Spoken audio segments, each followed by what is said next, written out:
Ce vendredi 16 juin, Philippe Etchebest se rendait à Bonencontre dans le Lot-et-Garonne pour venir en aide à Olivier et Lévana dans un nouveau numéro de Cauchemar en cuisine.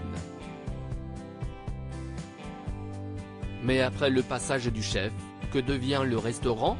Télé Loisirs vous donne la réponse. Philippe Etchebest comme dernière chance.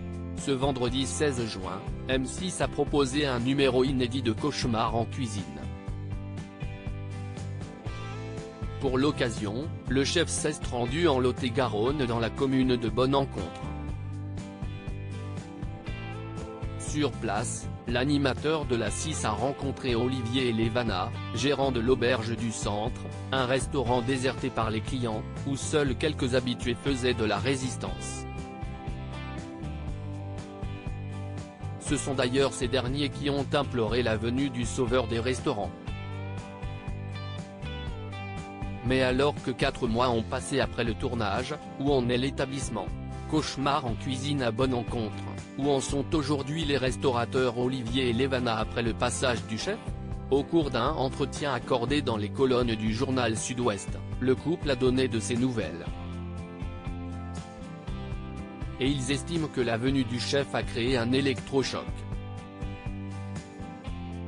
Du côté de la santé de leur restaurant, ils indiquent que la nouvelle carte concoctée aux côtés de Philippe Etchebest a attiré une nouvelle clientèle curieuse de découvrir le menu et la décoration flambant neuve des lieux.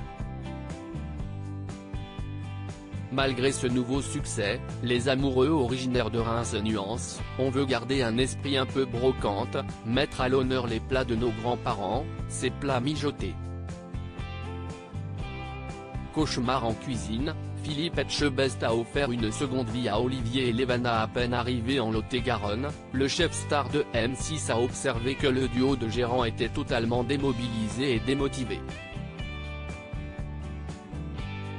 Nous vivons au-dessus du restaurant.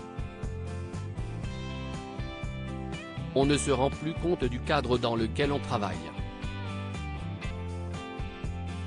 Je n'arrivais à être négligé, assume Lévana, avant de concevoir que l'émission lui avait permis de se sentir de nouveau bien dans son corps et dans son esprit.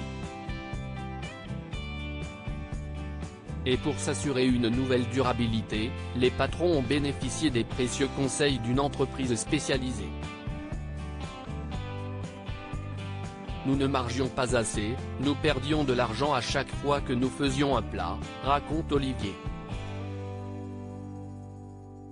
Au bord de la faillite en février dernier, les beaux jours de l'auberge semblent donc bel et bien enfin arriver.